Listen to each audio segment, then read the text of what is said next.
Hello, BookTube, and welcome back to the waning days of the summer of sport. This is a BookTube event that was created by Mark at Book Time with Elvis, designed to throw a spotlight on sports-related fiction and nonfiction, type of reading that we don't tend to see a lot of on BookTube. He started to go the whole summer reading about these things and talking about them, and then he left BookTube. This is so often happens.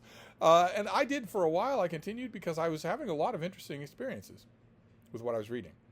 But then I thought it feels a little odd to continue every day, to every other day, every week, making videos for an event that's obviously not continuing without its own originator. But then Mark returned to BookTube, which gives me a green light to finish out the rest of August and the rest of Summer of Sport. A couple of trends have arisen in the course of Summer of Sport, and one of them was not something that I expected. It was largely fed by the Amazon algorithm. It was largely fed by all of those free ebook deals, the emails that you get every day, and that was gay hockey romance. Every time I varied away from that to some other thing, some other book, or some other subject, some other sport, some other angle, I was almost always pleased with the results. But I kept getting pulled back to gay hockey romance by the algorithm, which I find as irresistible as any other Gen Z would find it irresistible. I thought that I was getting a little variation on that yesterday, the night before last, when I read a gay baseball romance. I thought, okay, well, there's plenty of other green pastures out there. It doesn't all have to be gay hockey romance. But no.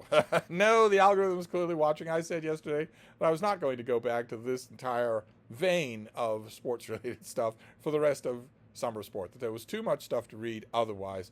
But the algorithm had other ideas. And so last night I read this, Rookie Recovery, which is not a gay baseball romance. It is a gay hockey romance. I am right back in the firm grips of the gay hockey romance. It's the story of, the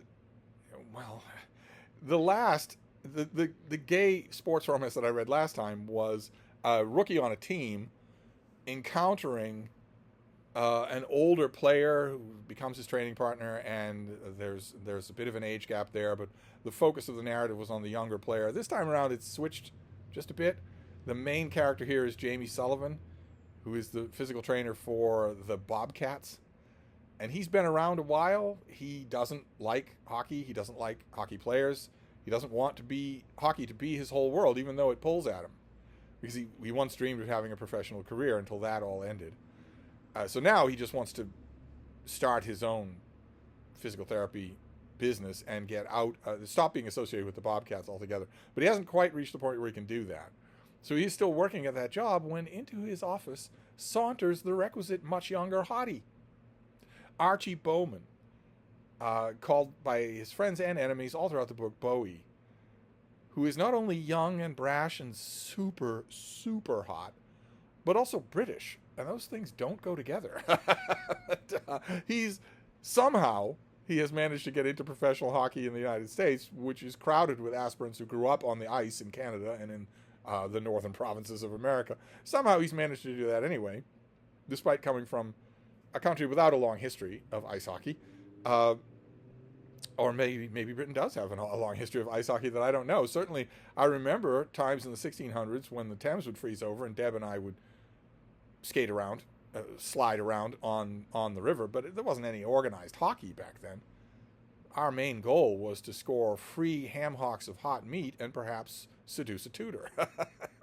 But either way, however improbable it is, Bowie is part of the team, and he is hoping to make a go of it. He is called by the media and even by some people in the sport. He is called a phenomenal rookie. He's not a rookie anymore. He's been doing this for a while. The illusion that he's a rookie is sustained by two things mainly. One is he's extremely boyish and handsome and happy-go-lucky. And two is that he's always traded. He gets traded every time he lands on a team. He's there for no more than one season, then off he goes again. And that's bothering him. He would like to put down roots at a team. He would like to feel not like a wunderkind. But he wanders into Jamie Sullivan's office because an old injury of his is acting up. He's feeling a little stiff, wondering if Jamie can do something about that. Wonder if Jamie can lay on the hands and do something about that. And they start to work on a regimen. But other things start to work while they're doing that. Now, Jamie is a lot like the older character in the gay baseball romance that I read, in that he has all sorts of rules. And one of those rules, the foremost of those rules, is never to get serious romantically with a hockey player, because he used to be one and he knows what they're like. Curiously enough, what they're like is nowhere described in this book. Instead, the authors, Lex Easton and Gemma Croft, I don't think they've ever met a hockey player, much less a professional NFL hockey player, or NHL hockey player. I have met a couple of them in my time, and there's nothing like that in this book. Nothing at all. When Jamie Sullivan worries about, what hockey players are like, he is not thinking. He's thinking irresponsible, flighty, shallow emotionally. He's not thinking about, picture those plastic bottles, a 1 liter bottle of soda. Picture one of those, hoisting one of those onto the kitchen counter. Now fill that with rye bourbon. Fill that with hard liquor, rot gut liquor. And then imagine that you have that whole thing before noon every day. That's what hockey players are like. They have full set of dentures, upper and lower. They've got huge injuries all over their body, huge cuts, scars all over, lots of lumbar malfunction. And on top of that, they are feral humanoids who have not had a coherent Homo sapien style thought in 10 years. They are not the kinds of things that Jamie Sullivan is worried about, and they're not the kinds of things that Bowie ends up being. Bowie is basically an overgrown boy in this book. Rowdy, funny, outgoing, up for anything at any time. And that's exactly the kind of thing that Jamie Sullivan doesn't trust. Jamie Sullivan, sorry, a little Donegal working its way in there. Jamie Sullivan doesn't trust that and doesn't want it in his life. But it's more than just his personal background that makes him think that way.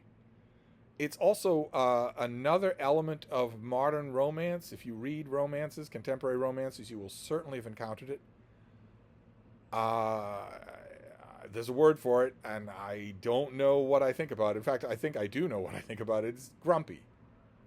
Grumpy is the word. Jamie Sullivan is grumpy. Incredibly so. And in modern, you might think, okay, so he had a bad day. No, in modern contemporary romances, grumpy is a personality trait, not a mood. It's not caused by circumstances, it's just the way you are.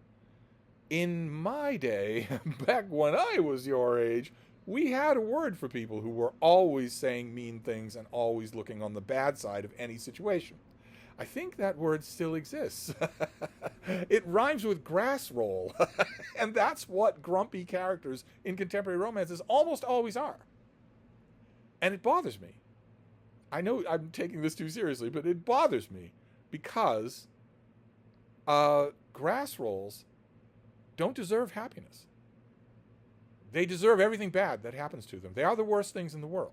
They deserve everything bad that happens to them. It's not that they need to be jollied out of that mind frame. It's that they need to be executed and used for food sources.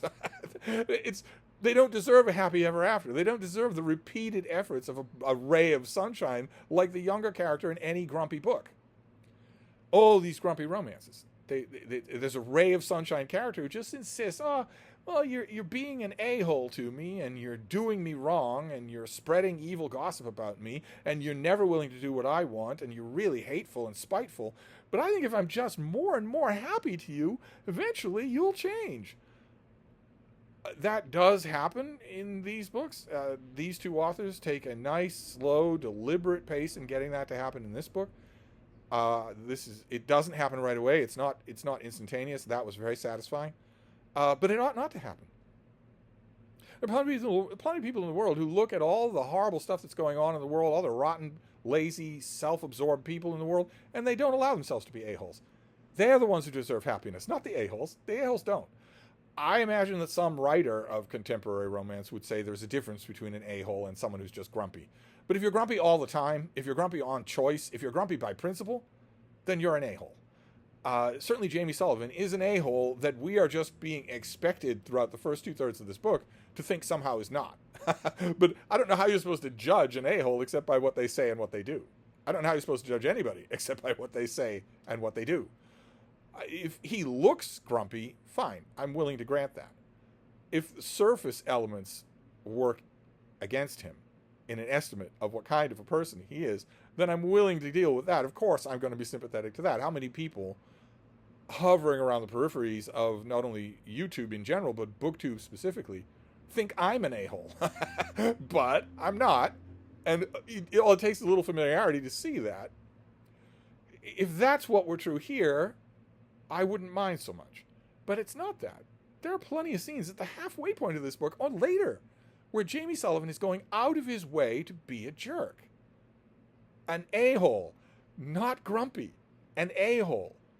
It is utterly unrealistic. It's weird that Bowie sticks with it. It's always weird in books like this. This is not the first grumpy book that I've read. It's always weird that the Ray of Sunshine character sticks with it. As long as they do. They wouldn't. And they shouldn't. A-holes don't deserve happiness. They deserve to fall into the nearest open manhole cover. But that's what happens in this book. Gradually, very gradually, Bowie starts to work his way past the first layer of Jamie's grumpiness, and the second layer, and the third layer, and the fourth layer, and the institutional layer, and whatnot. And the ending, I won't say the climax, but the ending is, the book does wind up on fairly satisfactory notes. It's ruthlessly shallow. Ruthlessly. That's the one element of professional hockey players that these two authors get right. Bowie and Jamie are both just as shallow as a sheet of copying paper. They are only a collection of what these two authors think gay men are like. The surface gestures of what gay men are like. So they will be brooding on Lost Past, but they'll be up for huge amounts of overdrinking. Margaritas will be called margs. They all have the exact same cultural references, Monsters, Inc., Shrek, etc., etc. They all like the exact same music. They all are triggered by the exact same things in the exact same way. I won't go so far as to say that it's insulting, but there's certainly no character work here at all. You basically have to be in this for wanting the verbal back and forth to warm up a little, to go from openly adversarial on Jamie's part to being a little more welcoming. You basically have to be in it for that. And the little bits and pieces of hanky-panky. And there you go. That is my latest scouting report for Summer of Sport, which now has only a few days left in it. Am I going to spend all of them reading gay hockey romance? Am I destined to read only gay hockey romance for the rest of this whole event? I'm hoping not. I will look around tonight, like I did last night, in the hopes of something different. And I will report back. Thank you, BookTube.